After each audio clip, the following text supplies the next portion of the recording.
Hello दोस्तों, आपका स्वागत है फिर से आज के नए व्लॉग में। तो दोस्तों, आज है भागवत कथा का तीसरा दिन और कल व्यास जी बता रहे थे कि आज भगवान शिव और माँ पार्वती का विवाह होगा, झांकी निकलेगी। तो चलिए चलते हैं मंदिर में और कथा सुनते हैं और देखते हैं आज क्या क्या होता है। सभी देवी देवताओं को प्रणाम करके प्रांगण में उपस्थित सभी संत जन, विप्रजन, गंधर्वजन, भक्तजन और भक्तिमयी माताओं बहनों का सादर स्वागत, सादर अभिनंदन करते हैं। श्रीमन्नारायण नारायण नारायण, श्रीमन्नारायण नारायण नारायण, श्रीमन्नारायण नारायण नारायण। मुक्ति पाना चाहते हैं, मुक्ति ब्यूटी पार्लर में ज्यादा खर्च नहीं कराना चाहते, अपने आप का पैसा धन नहीं लगाना चाहते और मुक्ति ब्यूटी पार्लर से मुक्ति चाहते हैं, सुंदर चेहरा चाहते हैं, सुंदर शरीर चाहते हैं, तो गंधर्वों की उपासना करनी चाहिए। और यदि बुद्धि की कामना है तो भगवान भोलेनाथ की उपासना करनी चाहिए। यदि अपना दाम्पत्य जीवन आप सुखमय चाहते हैं तो भवानी मैया का उपासना करनी चाहिए, आराधना करनी चाहिए। और यदि आप कुछ नहीं चाहते तो भगवान विष्णु की आराधना तो आपको अवश्य करनी चाहिए, चाहे आप कुछ चाहते हैं या ना चाहते हैं, परंतु भगवान नारायण की उपासना तो आपको अवश्य ही करनी चाहिए। सृष्टि का विस्तार कीजिए। तो शंकर भगवान ने आज्ञा को माना और सृष्टि का विस्तार करने लगे। शंकर भगवान कैसी सृष्टि का विस्तार किया? भूत प्रेत की, किसी के 2-2 सर, किसी के 4 सर, किसी के सर ही नहीं, किसी के 2 हाथ, किसी के 10 हाथ, किसी के हाथ ही नहीं, किसी के 10 पैर, किसी के 20 पैर, किसी के पैर ही पैर, किसी के हाथ ही हाथ, किसी के सर ही सर। ऐसे भूत प्रेतों की सृष्टि का विस्तार करने लगे प्रभु शंकर भगवान। तो ब्रह्मा जी ने देखा तो करे, हाय राम राम, ऐसी सृष्टि मुझे नहीं करनी, तुम तो बैठकर भजन करो। तो शंकर भगवान भजन करने लगे। तत्पश्चात अब ब्रह्मा जी ने अपने तपोबल से मानसिक सृष्टि का निर्माण किया, जिसमें उन्होंने 10 पुत्रों को उत्पन्न किया, जिसमें मरीचि, अत्रि, अंग्री, पुलस्त, पुलह, क्रतु, भृगु, वशिष्ठ, दक्ष और नारद, ये 10 पुत्र मानस पुत्र कहलाए ब्रह्मा जी के। और वाणी से सरस्वती जी को उत्पन्न किया, छाया से कर्दम ऋषि को, और वाम भाग से एक कन्या जिसका नाम शतरूपा हुआ, और दाहिने भाग से एक पुरुष जिनका नाम मनु हुआ, जो मनु शतरूपा कहलाए। दक्ष प्रजापति को ब्रह्मा जी ने अपना प्रिय पुत्र मानकर प्रजापति घोषित कर दिया। प्रजापति का अर्थ ही होता है, जैसे 1000 राजाओं के ऊपर एक इंद्र होता है, ऐसे ही 100 इंद्रों के ऊपर एक प्रजापति होता है, वो गद्दी होती है। तो उस पद को पाकर वो बड़ा अभिमानग्रस्त हो गया। जब उसका स्वागत समारोह था तब सारे देवता उसके स्वागत समारोह में, उस सभा में सम्मिलित होने के लिए आए। ब्रह्मा, विष्णु, महेश भी उस सभा में सम्मिलित थे। जैसे ही स्वागत समारोह के सभा में दक्ष ने प्रवेश किया तो उसे देखकर सारे देवता खड़े हो गए। जैसे ही सारे देवता खड़े हुए, अब तो अभिमान में और फूल गया दक्ष। जैसे चारों ओर देखने लगा अभिमान से कि देखो मेरे सम्मान में सारे के सारे देवता खड़े हो गए। परंतु जैसे थोड़ा आगे बढ़ा तो क्या देखता है कि 3 देवता बैठे हुए हैं। कौन कौन देवता? ब्रह्मा, विष्णु और महेश। ब्रह्मा विष्णु से कुछ नहीं कहा, क्यों? क्योंकि जो ब्रह्मा जी उनके पिताजी हैं दक्ष के, और जो विष्णु भगवान है वह दक्ष के दादाजी हैं, इसलिए उन दोनों से कुछ नहीं कहा। परंतु शंकर भगवान को देख के क्रोधित हो गया। क्यों? क्योंकि कहने लगा, ये तो मेरा दामाद है, इसको मैंने अपनी बेटी ब्याही है, ये मेरे सम्मान में क्यों नहीं खड़ा हुआ? और क्रोध में आकर सभा में आते ही, अपनी राजगद्दी में बैठते ही भाषण प्रारंभ कर दिया। जबकि जो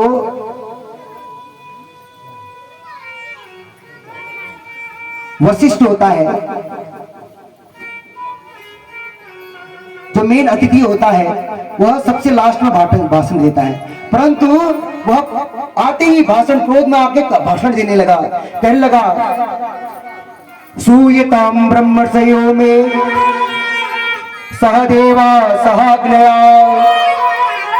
साधूनां ब्रुवतो भक्तम न ज्ञाया न च मत्सरा। दक्ष ने कहा सावधान होकर सब सुन लो, सभ्य समाज में केवल सभ्य लोगों को ही आना चाहिए। शिष्टाचार वाले समाज में केवल शिष्ट लोगों को ही सम्मिलित होना चाहिए। यदि सभ्य समाज में कोई असभ्य व्यक्ति आ जाता है तो उस सभ्य समाज की शोभा धूमिल हो जाती है, खराब हो जाती है। इसलिए सभ्य लोगों के सामने समाज में सभ्य लोगों को ही आना चाहिए। जब इस प्रकार से दक्ष ने कहा तो सारी सभा इधर उधर दिखने लगी कि सभ्य समाज में कौन असभ्य है। ये दक्ष किसके ओर इशारा कर रहा है? सब वार्ता करने लगे कि किसको कह रहा है, किसको कह रहा है। तो दक्ष कहता है अरे सभासदों, यहां वहां क्या देख रहे हो? अरे ये नहीं देखते इसको, इस शंकर को। अरे शिष्ट लोगों के साथ बैठना होता इसका तो इसको शिष्टाचार आता, सभी लोगों के साथ बैठता तो इसको सभ्यता आती। ये तो भूत प्रेतों के साथ रहता है, भस्म लगाए रहता है, फक्कड़ है, इसको सभ्यता कहां से आएगी? भूत प्रेतों के साथ रहता है। अरे ये तो हमारे पद को धूमिल करने वाला है, हमारे समाज को धूमिल करने वाला है। इस प्रकार अभिमान में दक्ष भगवान शंकर का अपमान करने लगा। आज अनेक दोष भगवान शंकर में दक्ष को दिखाई पड़ रहे हैं। तो एक राजा ने, एक देव ने खड़े होकर कहा कि दक्ष तुम्हें आज इतने दोष दिखाई दे पड़ रहे हैं शंकर पर, शंकर भगवान पे। जब अपनी पुत्री का विवाह, अपनी कन्या का विवाह शंकर भगवान से किया था, क्या उस समय कोई दोष नहीं दिखा तुझे? जो आज इतने दोष को देख रहा है तू शंकर भगवान में, तब तो और क्रोधित हो गया। कहने लगा अरे मैं अपनी कन्या का विवाह कदापि शंकर के साथ न करता यदि मेरे पिता मुझे आदेश न देते। तो मैं अपने पिता के आदेश के अनुसार ही अपनी कन्या का विवाह इस शंकर के साथ किया। नहीं तो कहां मेरी मृगलोचनी कन्या और कहां ये बंदर की आंखों वाला शंकर। मैं कदापि अपनी कन्या का विवाह इसके साथ न करता। गृहीत्वा मृगसावाक्षा प्राणी मृकट लोचना। शंकर भगवान को बंदर के सा कह रहा है दक्ष। आज अभिमान ग्रसित होकर शंकर भगवान अनेक दोष देख रहा है। जब कटु वचन कहने लगा तो सभा में नंदीश्वर बैठे थे। नंदीश्वर शंकर भगवान के अपमान को सह नहीं सके और खड़े हो गए। परंतु जैसे ही खड़े हुए शंकर भगवान ने उन्हें बैठा दिया। अरे कहने लगे अरे शांत रहो, शांत रहो। तो नंदीश्वर कहने लगे अरे भगवान हम कैसे शांत रहे? अरे कोई अपने गुरु को, अपने देवता को, अपने स्वामी को कोई गाली करता हो और हम कुछ ना कहें तो हमें गौ हत्या के समान पाप लगता है। और आप मुझको चुप रहने के लिए कह रहे हैं। ये दक्ष जब से आ रहा है तब से न जाने क्या क्या कह रहा है।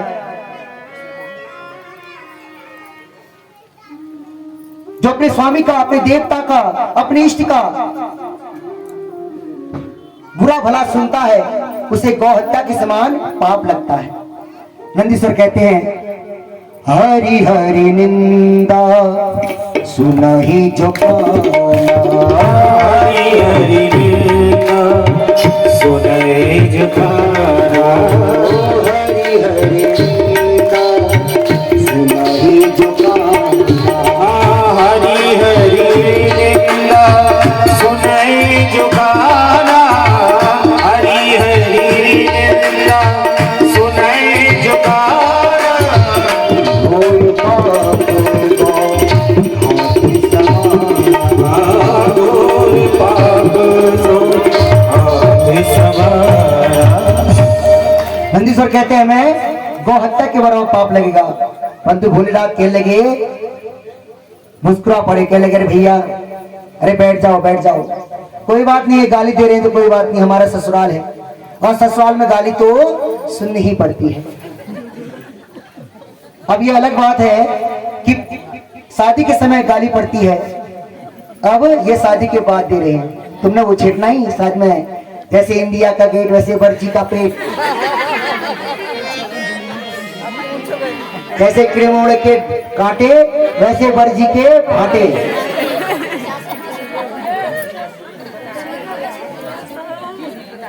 तो इस प्रकार शंकर भगवान समझा रहे हैं, तो शंकर भगवान समझा रहे हैं कि बेटा ससुराल में गाली तो खानी ही पड़ती है, इसलिए शांत हो जाओ। तो शंकर भगवान ने कहा तो नंदीश्वर बैठ गए, मन मार के बैठ गए। परंतु दक्ष का अभी भी क्रोध शांत नहीं हुआ। अंतर्गत का क्रोध इतना बढ़ गया कि दक्ष ने शंकर भगवान को श्राप दे दिया कि आज के बाद यज्ञ में से शंकर को कोई विभाग नहीं मिलेगा। अब तो नंदीश्वर से नहीं रहा गया, तमक तोड़ गए और कहने लगे, दक्ष तू अपने पद का इतना अभिमानी हो गया है, जब से आया शंकर भगवान के प्रति क्या क्या कह रहा है, बकरे की तरह मैं कर रहा है। जब मैं तुझे श्राप देता हूं तेरा सर बकरे का हो जाए। तभी उस सभा में भृगु जी उठ गए। भृगु कहने लगे, नंदी ये ससुर और दामाद की बात है, तू बीच में क्यों बोला? जा, मैं तुझे श्राप देता हूं कि शिव के जितने भी गण है वो सर पाखंडी हो जाए। सारे के सारे शिव के गण खड़े हो गए और कहने लगे, बुढ़े बाबा तूने हमें श्राप दिया, जा हम तुझे श्राप देते हैं कि जितने भी ब्राह्मण है तेरी जैसे ब्राह्मण है वो सब भिखमंगे हो गए, भिखमंगे हो जाए, भिखारी हो जाए। इस प्रकार एक दूसरे को श्राप देना प्रारंभ हो गया सबका। शंकर भगवान कहेगा, हे राम राम, हम तो स्वागत समारोह में आए थे, ये तो श्राप समारोह हो गया। तुरंत सबको शांत कराकर सोचने लगे कि हमारे कार्य हुआ है, तो सबको शांत करके अपने गुणों को लेकर कैलाश चल दिए। शंकर भगवान तो शांत हो गए, परंतु दक्ष शांत नहीं हुआ। उसके मन में एक गांठ पड़ गई। कहते हैं एक रस्सी है, रस्सी बीच से यदि टूट जाए तो उसको आप गांठ से जोड़ सकते हैं, गांठ लगा के, परंतु वो गांठ आपको दूर से ही नजर आ जाएगी कि गांठ के द्वारा जुड़ा हुआ है। ऐसे ही संबंध है, मानवीय संबंध है, अपने अपने संबंध है, वो बड़े नाजुक होते हैं संबंध, उनको बड़ी सहजता के साथ पिरोना चाहिए, संभालना चाहिए। क्यों? क्योंकि एक बार संबंध यदि टूट जाता है तो फिर आप उस संबंध में सामंजस्य बैठाकर उसको जोड़ तो सकते हो, परंतु फिर उसमें वह मिठास नहीं आती, वह खटास रही जाती है। कहते हैं तभी कि रही मन धागा प्रेम का, मत तोड़ो चटकाए, और टूटे से फिर ना जुड़े, और जुड़े तो गांठ पड़ जाए। इसलिए अपने संबंधों को बड़े सहजता के साथ, बड़े प्रेम के साथ सजो के रखना चाहिए। परंतु दक्ष ने मन में अभी भी क्रोध शांत नहीं था। उस द्वेष के कारण दक्ष ने कनखल हरिद्वार में एक दिव्य यज्ञ का आयोजन किया, सारे देवताओं को आमंत्रित किया, परंतु देवादिदेव महादेव को कोई भी निमंत्रण नहीं दिया।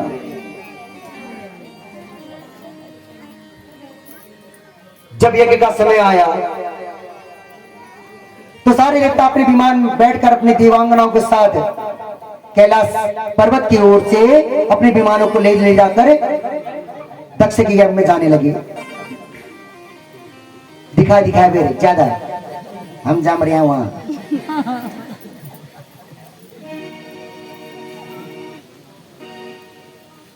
शंकर भगवान को सब पता है, परंतु शंकर भगवान तो अपने ही आनंद में रहते हैं, अपने ही ध्यान में रहते हैं। परंतु जब देवांगनाओं के विमानों को जाते हुए देखा सती महारानी ने, तो सती महारानी का मन विचलित हो गया कि आज हरिद्वार में कोई महाकुंभ तो है नहीं, ये सारे के सारे विमान कहां जा रहे हैं। तब एक विमान में बैठी हुई देवांगना को आवाज लगाई, अरे बहन सुनो, कहां जा रही हो? तो देवांगना विमान से ही कहने लगी, बहन तो भी यही है। अरे तुझे नहीं पता, तेरे मायके में तेरे पिताजी ने कितने बड़े यज्ञ का आयोजन किया है, और तू अभी तक यही बैठी है। हम तो सब वही जा रही हैं। जो ये पता चला कि पिता के यहाँ यज्ञ है, सती महारानी सोच लगी मुझे तो कोई निमंत्रण नहीं आया। दिवांगना को समझा के कहने लगी अरे बहन मैं अभी आती हूं तुम चलो। तो दिवांगना चली गई अपने देव के साथ और सती महारानी विचार करने लगी कि मेरे पिताजी ने हमें निमंत्रण क्यों नहीं भेजा और बिना निमंत्रण के भोले बाबा तो आने वाले नहीं, इसलिए क्या किया जाए, चलो मनाने की कोशिश करती हूं। तुरंत जाकर भोले बाबा के चरणों में बैठकर उनके पैर दबाने लगी सती महारानी। बड़े प्रेम से भोले बाबा के चरण दबाने लगी तो भगवान भोलेनाथ का ध्यान खुल गया और कहने लगे देवी तुम क्या कर रही हो। तो सती महारानी कहती है कि भगवान मैं तो अपने धर्म का निर्वाह कर रही हूं। एक पतिव्रता स्त्री का यह धर्म होता है कि वह अपने पति की सेवा करे। मैं अपने पति धर्म का निर्वाह कर रही हूं। परंतु भोलेनाथ कहते हैं आज कुछ ज्यादा ही सेवा नहीं हो रही। जरूर कोई बात है। जब माताओं को अपने पतिदेव की जेब से लक्ष्मी जी निकालनी होती हैं तो उस दिन ज्यादा ही कुछ सेवा में लगी रहती है। पराठ बना दे लेकिन आलू का छाछ बुझाई छाछ मोदी वाल चाह अल्लाह निकाल ले बता सही की खिला दूं का तो पतला विशास में खाना कम के। तो जब देवी जी को अपने पति जेब से लक्ष्मी जी निकालनी होती है तो शहद आने लगता है मुंह से, टपकने लगता है। तो शंकर भगवान कहते हैं आपके मन में जो बात है मुझसे निष्संकोच कहो, क्या कहना चाहती हो, क्या है तुम्हारे मन में। तब आज सती महारानी बताती हैं कि प्रजापतेस्ते ससुरस्य साम्प्रतम् निर्यापितो यज्ञ महोत्सवः किल वयं च तत्राभिसराम वामते यदार्थिता में विबुधा व्रजन्ति। सती महारानी बोले हे भोलेनाथ आप जरा दृष्टि ऊपर करके देखिए। तो भोलेनाथ ने कहा क्या देखें। देखिए विमान वो तो हम सुबह से देख रहे हैं, आप सुबह से देख रहे हैं, परंतु आपको पता नहीं सारे के सारे विमान आपके ससुराल में आपके ससुर जी ने एक बड़े यज्ञ का आयोजन किया है। ये सारे के सारे विमान वहीं जा रहे हैं। अब देखिए जरा सती महारानी की शब्द शैली कितने प्रेम से उन्होंने शंकर भगवान से कहा। नहीं तो प्राय माताएं जब अपने मायके की बात करते तो कमर में हाथ लगा कहते हमारे मायके में तुमने जाना हमारे यहाँ की कीचो आ गई तुम्हारा दगाड़ा। तो अपने मायके की बात होने पर बड़े मैं की भावना आ जाती है कि राघव तुम्हारे यहाँ वहां की कीचो हमारे घर से बन रहे बोलो जो गोबर खाद की जमीन है।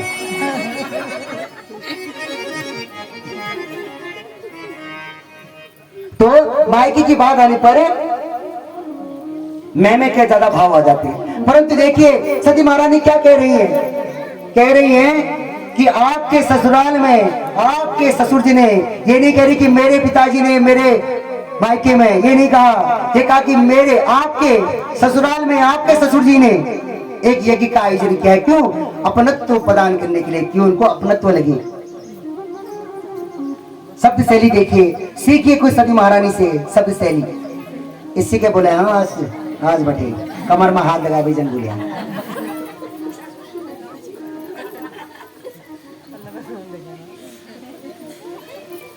तो सती महारानी ने जब ये कहा तो शंकर भगवान ने कहा अच्छा कोई निमंत्रण आया है। तो बोलते निमंत्रण तो नहीं आया परंतु भेजा जरूर होगा। ये डाकिया गड़बड़ कर गया इधर उधर, डाकिया डाक लाना भूल गया, परंतु भेजा अवश्य होगा। मेरे मन में तो यही भाव है कि हम 16 बहनें हैं, और 16 बहनें विवाह के बाद कभी भी एकत्रित नहीं हुई। आज इस आयोजन के माध्यम से हम सब बहनें एक साथ मिलेंगी और बहनें ही मिलेंगे, कितना आनंद आएगा। ऐसे आयोजन के माध्यम से ही एक दूसरे से मिलन होता है।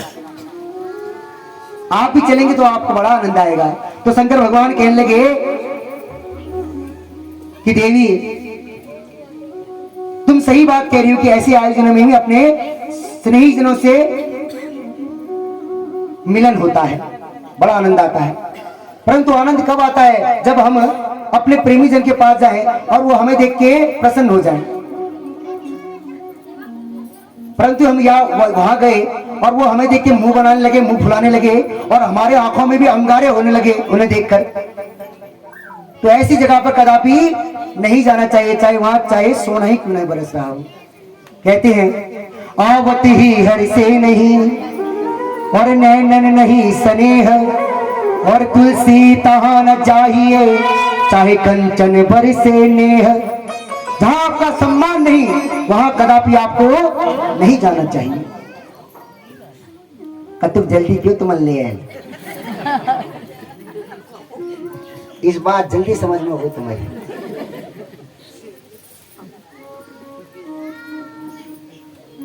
तो सती महारानी कहने लगी आपने यहाँ बैठे बैठे कैसे सोच लिया कि वो हमें देख के प्रसन्न नहीं होंगे। तब आज शंकर भगवान ने सारा वृत्तांत सुना दिया कि उस दिन हम तुम्हारे पिताजी के स्वागत समारोह में थोड़े उठे नहीं तो उनको अपना अपमान लगा, उन्होंने हमें कितनी गालियां करी, श्राप दे दिया हमें, इसलिए उन्होंने उस दोष के कारण हमें यज्ञ में आमंत्रित नहीं किया। ये जैसे ही सती महारानी को यह बात पता चली तो अब तो कहने लगी अब तो मैं अवश्य जाऊंगी। देखना जैसे ही वहां जाएंगे तो कान पकड़ के मेरे पिताजी कहेंगे कि पुत्री क्षमा कर दो, मैं तुम्हें निमंत्रण नहीं कर पाया।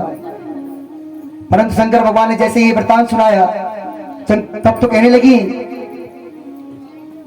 कि अवश्य जाऊंगी मैं और कहूंगी कि इतनी छोटी सी बात को लेकर आपने अपने संबंधी के साथ संधि विच्छेद कर दिया, अब तो मुझे अवश्य जाना पड़ेगा। शंकर भगवान ने सुनाया, रोकने का बड़ा प्रयत्न किया परंतु सती महारानी नहीं मानी। कहते हैं पुरुषार्थ करने में कोई भी कमी नहीं करनी चाहिए, जितना आपसे हो सकता है उतना करिए, और जब पुरुषार्थ करने पर भी उसका फल आपको प्राप्त नहीं होता फिर उसके फल को आप भगवान के ऊपर छोड़ दीजिए।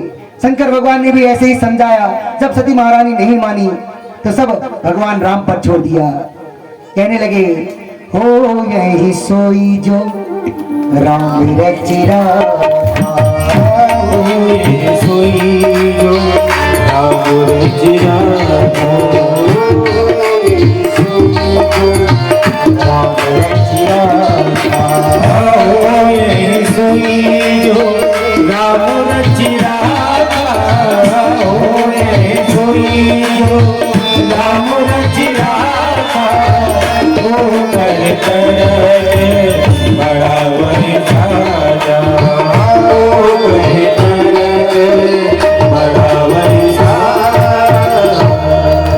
इस प्रकार सब भगवान पर छोड़कर आंखें बंद करके वो तो बैठ गई। सती महारानी के मन में जब अपने पिता की यज्ञ की भाव आए तो अब नहीं रुकी, चलते रही चलते रही।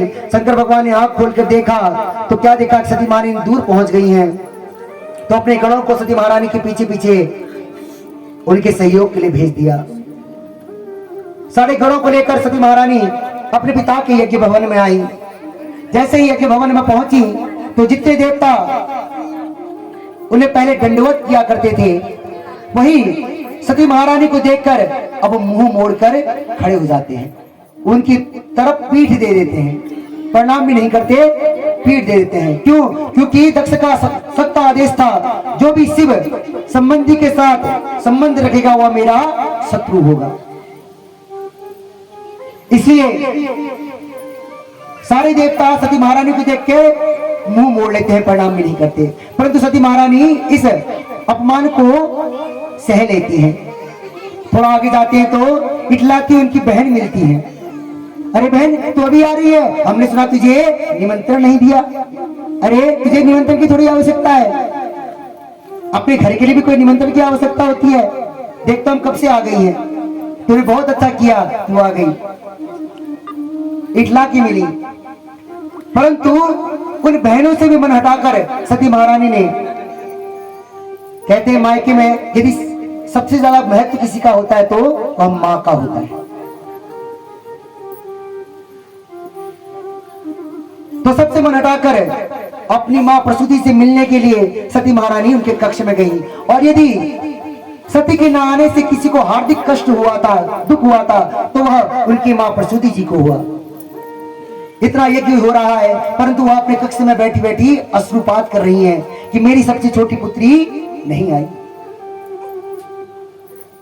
परंतु जैसे ही कक्ष में सती महारानी को आते हुए देखा तो अपने पलंग से उठ गई और दौड़कर सती महारानी को गले से लगा लिया और अश्रुपात बहाने लगी।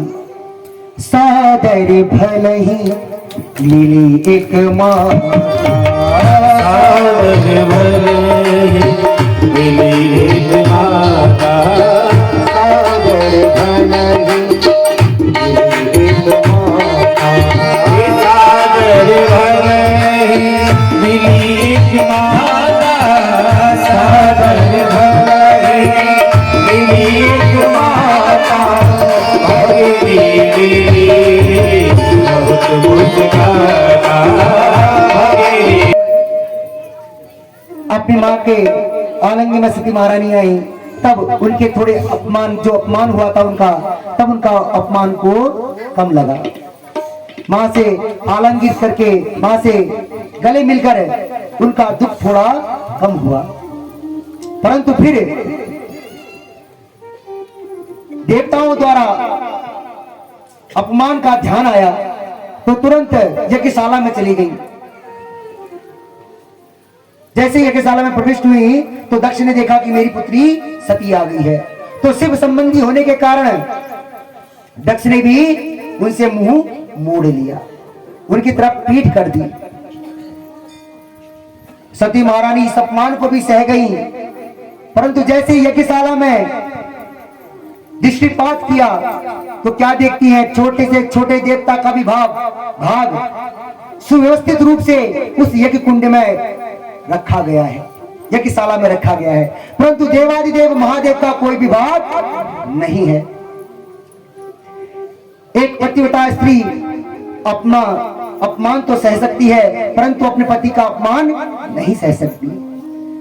अपने पति का अपमान जैसे ही होते हुए देखा, तुरंत चीख पड़ी कि दक्ष, तुझे पद क्या मिल गया? तू इस पद के अभिमान में आकर उन शिव का अपमान कर बैठा, जिस शिव का नाम से ही, नाम लेते ही सबके पाप भस्मीभूत हो जाते हैं, सब पाप मिट जाते हैं। ऐसे शिव का तूने अपमान किया। शिव कहते हैं कल्याण को, जो मानव का कल्याण करने के लिए ही है, ऐसे शिव का तूने अपमान किया।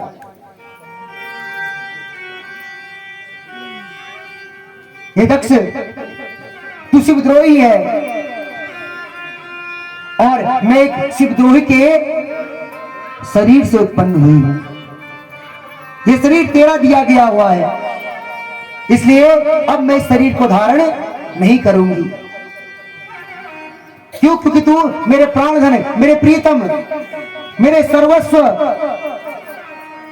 मेरे पतिदेव का द्रोही है, इसलिए अब तेरे द्वारा दिया गया ये शरीर मैं धारण नहीं कर सकती। और ऐसा कहकर सती महारानी ने अपने आंखें बंद करके भोले बाबा का ध्यान लगाकर अपने शरीर में दिव्याग्नि प्रकट कर दी और धू धू करके उनका शरीर जलने लगा। जो उनके साथ गण आए थे सब मारो काटो कहने लगे, तो भृगु महाराज ने मंत्र के प्रभाव से उन गणों को मार मार के भगा दिया। और यहाँ नारद जी ने सारा वृतांत शंकर भगवान को सुना दिया।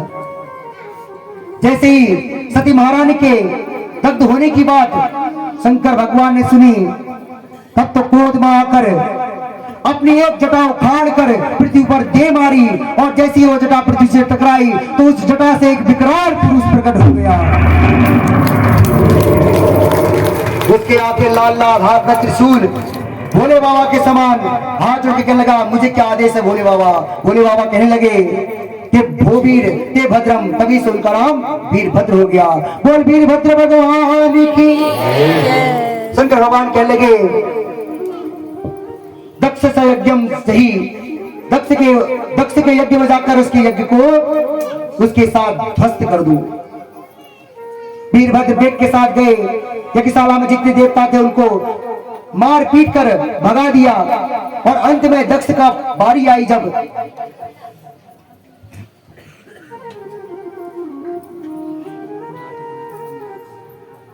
तो वीरभद्र भगवान ने दक्ष को पकड़ लिया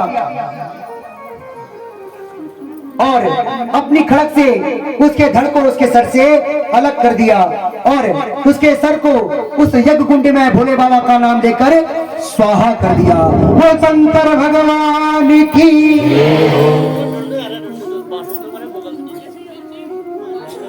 पास गए, ब्रह्मा जी को शिकायत, ब्रह्मा जी से भोलेनाथ को बुलाने को कहा। भोले बाबा तो हमारे कैसे हैं बताए, छड़े रुष्टा छड़े तुष्टा रुष्टा तुष्टा छड़े छड़े, थोड़े में ही प्रसन्न हो जाते हैं और थोड़े में ही दुष्ट हो जाते हैं। सारे देवताओं के साथ ब्रह्मा जी कैलाश में गए, भैया इसका बीज बढ़ाओ, थोड़ा तीखा हो रहा है। और शंकर भगवान से निवेदन किया, शंकर भगवान प्रसन्न हो गए। तत्पश्चात कहने लगे परंतु हमें क्या लाभ होगा यज्ञ पूरा करके। तो कहने लगे अब से जो भी अवशिष्ट सामान बचेगा वह आपका ही भाग कहलाएगा। तो कहने लगे जो प्राप्त है वही पर्याप्त है। प्रसन्न हो गए, यज्ञशाला में आए, कहने लगे यह साला ये है, यज्ञ धुनी यह है, यज्ञशाला के यजमान का धड़ी है परंतु सर कहाँ है। तो सारे देवताओं ने कहा यज्ञशाला के यजमान का सर यज्ञशाला में स्वाहा।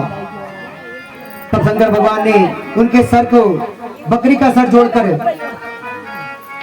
जोड़ दिया और जैसे ही धड़ से बकरे का सर जुड़ा, शंकर भगवान के अपमान का, अपनी सती पुत्री के अपमान का जैसी भान आया तो अब वह स्तुति करने लगे, रोने लगे। परंतु बकरे का सर होने के कारण मैं की तरह बात कर रहे हैं। जैसे ही मैं की है तो शंकर भगवान को हंसी आ गई। इसलिए जब भी शंकर भगवान की पूजा होती है तो भक्त उनके क्या कहते हैं, बम बम बम बम कहते हैं ना। क्यों कहते हैं? इसलिए कहते हैं क्योंकि जब बम बम बम बम बकरे की आवाज होती है, ये बकरे की आवाज करने से जैसे आप करेंगे तो शंकर भगवान को अपने ससुर जी की याद आ जाएगी, तो शंकर भगवान बड़े प्रसन्न हो जाएंगे। इसलिए सारे भक्त उनके क्या कहते हैं, बम बम भोले बम बम। तो इस प्रकार शंकर भगवान प्रसन्न हो जाते हैं। वो शंकर भगवान की। तो इस प्रकार मैत्री जी कहते हैं, विदुर जी यही कारण था कि सती महारानी ने अपना देह को त्यागा, परंतु अगले जन्म में हिमांचल की पुत्री बनकर खूब घोर तपस्या करी शंकर भगवान की और शंकर भगवान को प्रसन्न कर लिया। तत्पश्चात शंकर भगवान उनके घर में बारात लेके आए और पार्वती जी के साथ उनका विवाह संस्कार संपूर्ण हुआ। सारे देवता सारे गण बड़े प्रसन्न हुए। आइए हम भी शंकर भगवान और पार्वती मैया के विवाह में सम्मिलित होकर अपने जीवन को धन्य बनाएं और उनकी झांकी को देखकर अपने जीवन को धन्य करें। बोलिए पार्वती शंकर भगवान की जय। अपने भवन में बैठी हैं और शंकर भगवान अपने भूत गणों के साथ बारात लेके आ रहे हैं। आइए अब सब भूतों की बारात जो साथ में भोले बाबा की बारात है, उस बारात में सम्मिलित होकर अपने जीवन को धन्य बनाया जाए। आज मेरे भोले की शादी है, आज मेरे भोले की शादी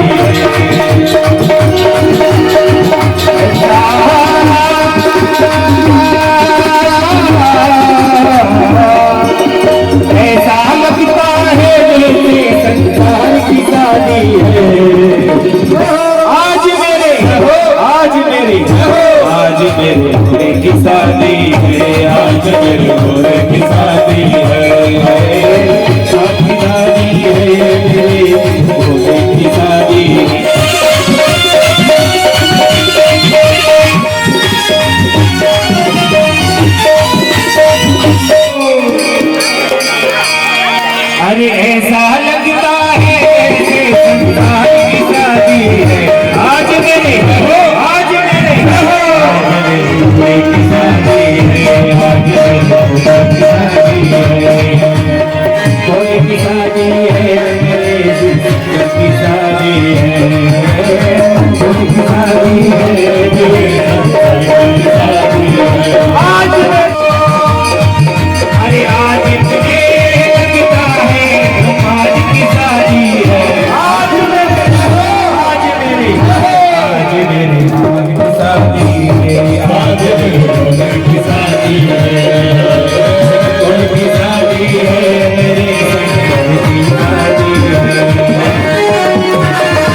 तो अब जयमाला शुरू हो रही है, बारात आ गई है, उसके बाद जयमाला होने हो लगी। जाएंगे आप लोग। ऐसे कहा होगा हैं? थोड़ा दहेज तो दो। बिना दहेज के जयमाला कहाँ होगी? ससुर जी दो तो सही।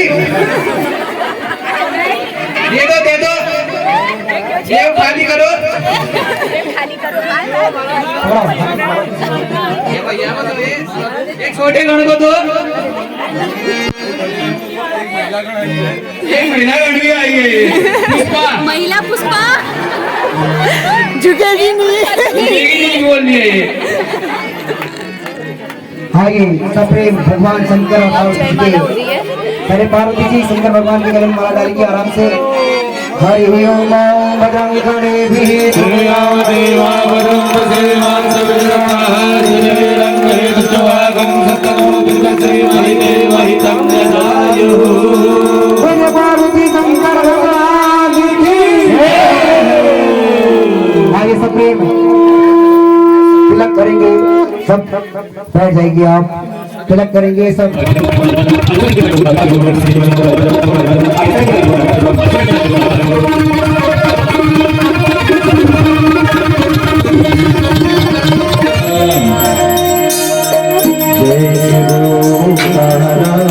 स्वामी जय ओंकारा ब्रह्मा विष्णु सदा शिव हरिधाम आरा स्वामी जय शिव